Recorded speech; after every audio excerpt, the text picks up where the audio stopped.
আপনি বললেন আল্লাহ একজন, ধর্মও একটা। এখন আমি তিনজন মানুষের উদাহরণ দেই, একজন হিন্দু, আরেকজন মুসলিম, অন্যজন খ্রিস্টান। ধরেন এই তিনজন একসাথে আছে। এখন তাদের শরীর যদি কেটে ফেলা হয়, সেখানে আপনি কি দেখতে পাবেন? শুধু রক্ত, শুধু রক্তই পাবেন। দুধ পাবেন না, পানি পাবেন না, শুধু রক্তই পাবেন। এখন সব মানুষের শরীরে যদি একই রক্ত থাকে, তাহলে মৃতদেহ সৎকারের নিয়মটা আলাদা কেন? মুসলিমরা তারা কবর দেয়, আর হিন্দুরা আমরা মৃতদেহ পুড়িয়ে ফেলি। একই প্রশ্ন করে ফেললেন একজন হিন্দু বোন। তিনি বলছেন যে হিন্দুদেরকে কেন আগুনে পোড়ানো হয় আর মুসলিমদেরকে কেন কবর দেওয়া হয়। তো ডাক্তার জাকির নায়েক কিন্তু মার্শাল্লাহ সেই হিন্দু বোনটিকে কঠিন উত্তর দিবেন। তো ভিডিওটিকে সম্পূর্ণ না টেনে লাস্ট পর্যন্ত দেখবেন, কেন হিন্দুদেরকে আগুনে পোড়ানো হয় ও মুসলিমদেরকে কেন কবর দেওয়া হয়। তো ভিডিওটি গুরুত্বপূর্ণ হতে যাচ্ছে, তো অতি অবশ্যই ভিডিওটিকে না টেনে লাস্ট পর্যন্ত আপনারা দেখবেন। চলুন আমরা সেই মূল ভিডিওটি দেখে আসি। গুড ইভিনিং স্যার, আমি লক্ষ্মী আইয়ার। স্যার, আমি হিন্দু, তবে ইসলাম ধর্মে বিশ্বাস করি। আমি ইসলাম বিশ্বাস করি কারণ আমি সেরকম কিছু প্রমাণ পেয়েছি। স্যার, আপনি বললেন আল্লাহ একজন, ধর্মও একটা। এখন আমি তিনজন মানুষের উদাহরণ দেই, একজন হিন্দু, আরেকজন মুসলিম, অন্যজন খ্রিস্টান।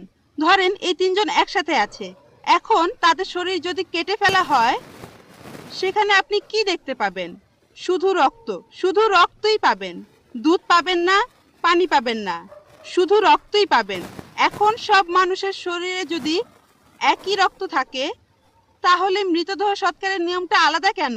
মুসলিমরা তারা কবর দেয়, আর হিন্দুরা আমরা মৃতদেহ পুড়িয়ে ফেলি। বোন বললেন আপনি ইসলাম ধর্ম পছন্দ করেন, ইসলামে বিশ্বাসও করেন। আপনাকে অভিনন্দন, আর এই শান্তির ধর্মে আপনাকে স্বাগতম, সত্যের পথে আপনাকে স্বাগতম।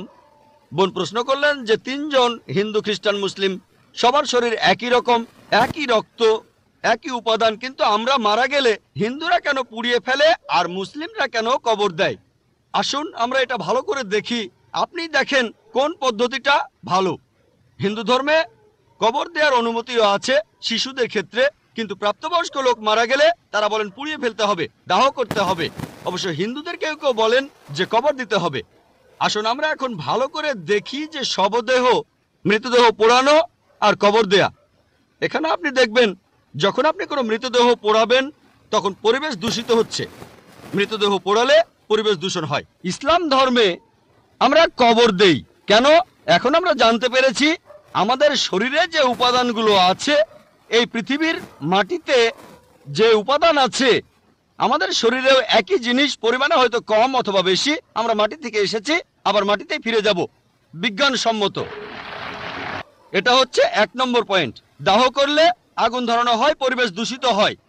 ইসলাম অনুযায়ী আমরা কবর দেই আর জমি উর্বর হয়, পোড়ানো হয় না বলে পরিবেশ দূষিত হয় না। 2 নম্বর পয়েন্ট, মৃতদেহ পোড়াতে গেলে আপনাকে গাছ কাটতে হবে, গাছপালা কমে যাবে, পরিবেশের অবস্থা তখন খারাপ হয়ে যাবে। ইসলাম অনুযায়ী আমরা কবর দেই, জমি উর্বর হয়, আরো গাছ জন্মায়, এটা তখন হয়ে যায় সার। এখানে গাছ কাটার দরকার নেই, পরিবেশের জন্য ভালো। আমাদের সরকার এখন বলে গাছ কাটবেন না। গাছ না কাটলে মৃতদেহগুলো পোড়াবেন কিভাবে? 3 নম্বর পয়েন্ট, পোড়ালে খরচ বেশি। ইন্ডিয়ার পরিসংখ্যান অনুযায়ী প্রতি বছর হাজার হাজার লক্ষ লক্ষ কোটি টাকা খরচ হয়ে যাচ্ছে। প্রতিদিন কোটি কোটি টাকা খরচ হচ্ছে, প্রতি বছর লক্ষ লক্ষ কোটি টাকা খরচ হচ্ছে শুধু গাছের পেছনে আর মৃতদেহ পোড়ানোর পেছনে। ইসলাম অনুযায়ী আমরা কবর দেই, এটা সস্তা, ফ্রি। 5 নম্বর পয়েন্ট, মৃতদেহ পোড়ালে গাছের কাঠ পুড়ে হয়ে যায় চারকল, ছাই। ইসলামে একটা জায়গায় কাউকে কবর দিলে কয়েক বছর পরে সেখানে আরেকজনকে কবর দেওয়া যাবে, এটা সব সময় চলবে। আপনি রিসাইকেল করতে পারবেন। একই জমি কয়েক বছর পরে মৃতদেহের হাড় গোড়া আলাদা হয়ে গেলে আবার কবর দিতে পারবেন। তাহলে যুক্তি আর বিজ্ঞান দিয়ে যদি যাচাই করেন, এটাই বিজ্ঞানসম্মত, অনেক মানবিক, অনেক ভালো। কবর দেয়া পোড়ানোর চাইতে অনেক ভালো। আশা করি উত্তরটা পেয়েছেন। আদাব ডক্টর জাকির নায়েক স্যার, আমার নাম ভেঙ্কটামা। আমি গত কয়েক বছর ধরে এক মুসলিম মহিলার সাথে আছি। আমার প্রশ্নটা হলো, সবাই বলে কোনো ধর্মই খারাপ কথা বলে না, কিন্তু মুসলিমরা কেন অন্য ধর্মের লোকদের ইসলাম গ্রহণ করতে বলে? বোন, আপনি বললেন যে আপনি একটা মুসলিম পরিবারের সঙ্গে থাকেন অনেক বছর ধরে, তারপর বললেন যে সব ধর্মে ভালো সব কথা থাকে, কিন্তু মুসলিমরা আমাকে ইসলাম গ্রহণ করতে বলে কেন? পয়েন্ট নাম্বার 1, অন্য যেসব ধর্ম আছে সেগুলো যা বলে তার বেশিরভাগ কথাই ভালো, তবে ইসলাম ভালো কথা বলার পাশাপাশি আপনাকে দেখাবে কিভাবে সেটা অর্জন করতে হয়। আমি উদাহরণও দিয়েছি, সব ধর্মই বলে চুরি করো না, ইসলাম একই কথা বলে, তবে ইসলাম দেখিয়ে দেয় কিভাবে সেই অবস্থানে যাবেন যেখানে কেউ চুরি করে না। জাকাত দেন, সাহায্য করেন, এরপর কেউ চুরি করলে তার হাত কেটে ফেলেন, তাহলে চুরি করা বন্ধ হয়ে যাবে, কোনো অপরাধ থাকবে না। এজন্যই আমি বলেছিলাম যে ইসলাম ভালো কথা বলার পাশাপাশি আপনাকে দেখিয়ে দেবে কিভাবে সেটা অর্জন করতে হয়।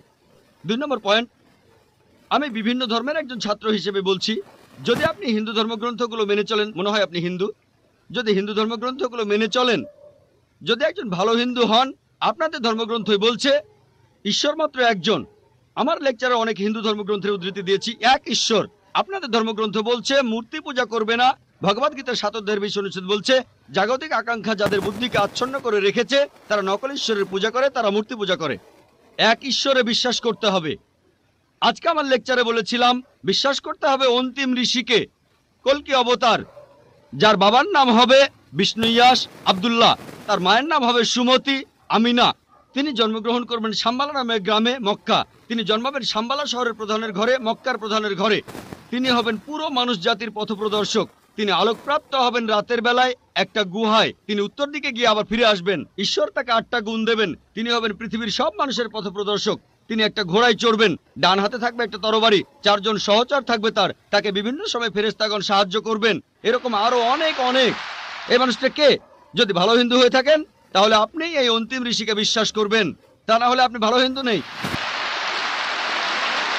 যদি ভালো হিন্দু হয়ে থাকেন তাহলে এক ঈশ্বর বিশ্বাস করবেন, তাহলে আপনি মূর্তি পূজা করবেন না। নাতাস্তি প্রতিমা আস্তি, মহান ঈশ্বর, তার কোনো প্রতিমা নেই, তার কোনো প্রতিমূর্তি নেই, তার কোনো ছবি নেই, তার কোনো ফটোগ্রাফ নেই, তার কোনো ভাস্কর্য নেই।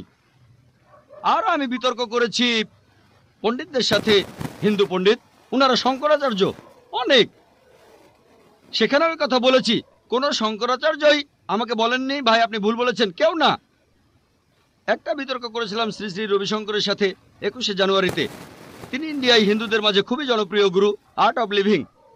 আমি তাকে বলেছিলাম আর্ট অফ লিভিং এর শ্রেষ্ঠ বই হলো এই পবিত্র কোরআন। আমি তাকে মুসলিমদের এই আর্ট অফ লিভিং এ আমন্ত্রণ জানিয়েছিলাম। আমরা সংখ্যায় এখন 130 কোটি, 130 কোটি মুসলিম। আমি তাকে আমন্ত্রণ জানিয়েছিলাম যদি তিনি ধর্মগ্রন্থগুলো মানেন, তিনি বেদের উপরে একজন বিশেষজ্ঞ, তাকে এটা মানতেই হবে। একইভাবে বোন, আপনাকে বুঝতে হবে অন্য সব ধর্মগ্রন্থগুলো হয়তো আল্লাহর বাণী আপনি বলছেন, সময় বদলানোর সাথে সাথে সেগুলোও কিন্তু বদলে গেছে। স্বামী বিবেকানন্দ বলেছেন বেদের 99%ই হারিয়ে গেছে, বাকি যে 1% আছে সেটা আমাদের কঠোরভাবে মানতে হবে। কঠোরভাবে মানে অন্তিম ঋষিকেও মানতে হবে। তাহলে কঠোরভাবে মানলে আপনি মুহাম্মদ সাল্লাল্লাহু আলাইহি সাল্লামকেও মানবেন, আপনি কোরআনকেও মানবেন। আর আমি আপনাকে এখানে আমন্ত্রণ জানাচ্ছি, এই শান্তির ধর্মে আমন্ত্রণ জানাচ্ছি, যাতে করে আপনি আল্লাহর কাছাকাছি আসতে পারেন। গুড ইভিনিং স্যার, আমার নাম সুতপা সরকার। আমি পেশায় একজন শিক্ষিকা। আপনাকে আমি একটা প্রশ্ন করতে চাই। ইসলাম ধর্মে কর্ম আর মোক্ষ লাভ সম্পর্কে কি বলা আছে, আর এক্ষেত্রে হিন্দু ধর্মের ধারণার সাথে পার্থক্যটা কি? বোন, আপনি প্রশ্ন করলেন ইসলামে কর্ম আর মোক্ষ লাভ সম্পর্কে কি বলা হয়েছে। হিন্দু ধর্মগ্রন্থ অনুযায়ী কর্ম মানে কাজ, আমরা যে কাজগুলো করি, অ্যাকশন, এই কর্ম করতে হবে ধর্ম অনুযায়ী। আর হিন্দু ধর্মের বিশেষজ্ঞরা একটা দর্শনে বিশ্বাস করেন যেটাকে বলা হয় সংস্কারা, জন্ম আর মৃত্যুর চক্র, জন্ম আবার মৃত্যু, যেটা হলো আবার জীবিত হওয়া অথবা মানুষের আত্মার ভ্রমণ করার থিওরি। তারা বিশ্বাস করে আপনি যেরকম কর্ম করবেন, যদি ভালো কাজ করেন পরবর্তী জীবনে আপনি জন্মাবেন কোন উচ্চ স্তরে, যদি খারাপ কাজ করেন পরবর্তী জীবনে আপনি জন্মাবেন কোন নিচু স্তরে। যদি ভালো কাজ করেন আপনি মানুষ হয়ে জন্মাবেন, খারাপ কাজ করলে পশু হয়ে জন্মাবেন, হয়তো ইঁদুর হবেন, বিড়াল হবেন বা তেলাপোকা হবেন। আর সেখানে যদি কিছুই না থাকে, ভালো খারাপ কিছুই না থাকে, তাহলে মোক্ষ লাভ করবেন, জন্ম মৃত্যুর চক্র থেকে বের হয়ে আসবেন। এটা হলো হিন্দু ধর্মের বিশেষজ্ঞদের দর্শন। তবে বেদে এর কোনো রকম উল্লেখ নেই। বেদ হলো হিন্দুদের সর্বোচ্চ ধর্মগ্রন্থ, সেখানে উল্লেখ নেই। তারা বলতে চায় যে এই কথাগুলো ভগবদ গীতায় আছে। ভগবদ গীতায় বলা হয়েছে 2 নম্বর অধ্যায়ের 22 নম্বর অনুচ্ছেদে, যেভাবে একটা শরীর পোশাক বদলায় তারপরে নতুন পোশাক পরে, একইভাবে আত্মা নতুন শরীরে প্রবেশ করে। হিন্দু ধর্মগ্রন্থগুলোতে পুনর্জন্ম বলে একটা কথা আছে। এটা আছে ঋগ্বেদ 10 নম্বর গ্রন্থ 16 নম্বর অনুচ্ছেদের 4 ও 5 পরিচ্ছেদে। পুনর্মানে পরবর্তী, জন্ম মানে জীবন, পরবর্তী জীবন। আমরা পরের জীবনে বিশ্বাস করি যে পৃথিবীতে একবার আসবো, মাত্র একবারই আসবো। আমরা পৃথিবীতে একবার আসবো, আল্লাহর আদেশে মারা যাব, পৃথিবীতে একবারই আসবো, একবারই মারা যাব, পরবর্তীতে আখিরাতে গিয়ে আবার জীবিত হব। তাহলে ইসলাম অনুযায়ী আমরা এই পৃথিবীতে একবারই আসবো, তারপর আমরা আল্লাহর আদেশে কিয়ামতের দিনে আবার জীবিত হব। কাজের উপর নির্ভর করে বেহেশত বা দোজখে যাবেন, স্বর্গ বা নরকে, বেদ এমন কথাই বলছে। কিন্তু তারা এটা বোঝে না, হিন্দু বিশেষজ্ঞরা, যে কেন মানুষ জন্মায় বোবা হয়ে, জন্মায় অন্ধ হয়ে, কেউ গরিব হয়, আবার কেউ ধনী হয়, কেউ বা স্বাস্থ্যবান। ঈশ্বর তো কোনো অন্যায় করেন না। তাই তারা একটা দর্শন আনলো যে জন্ম মৃত্যু, আত্মার ভ্রমণ করে বেড়ানো। বেদের কোথাও এই কথার উল্লেখ নেই। এমনকি ভগবদ গীতাও এমন কথা বলছে, পুরনো পোশাক বাদ দিয়ে শরীর যেমন নতুন পোশাক পরে, একইভাবে আত্মা পুরনো শরীর ছেড়ে নতুন শরীরে যায়।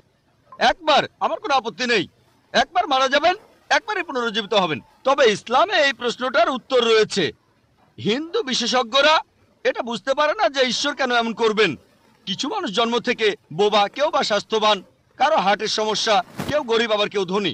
ইসলাম বলে, পবিত্র কোরআনের সূরা মুলকের 2 নম্বর আয়াতে উল্লেখ করা হয়েছে, আল্লাহ জি খালাকাল মাউতা ওয়াল হায়াতা, আল্লাহ সৃষ্টি করেছেন জীবন ও মৃত্যু তোমাদেরকে পরীক্ষা করার জন্য।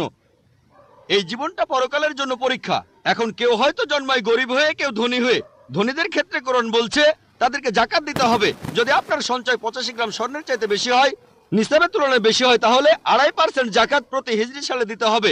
ধনীরা জাকাত দিতে পারে, নাও দিতে পারে, অর্ধেকও দিতে পারে, হয় সে 100 তে 100 পাবে অথবা 50 পেতে পারে। কোনো জাকাত না দিলে সে 0 পাবে। কিন্তু গরিব লোকের ক্ষেত্রে জাকাত দিতে হবে না, সে জাকাতের পরীক্ষায় 100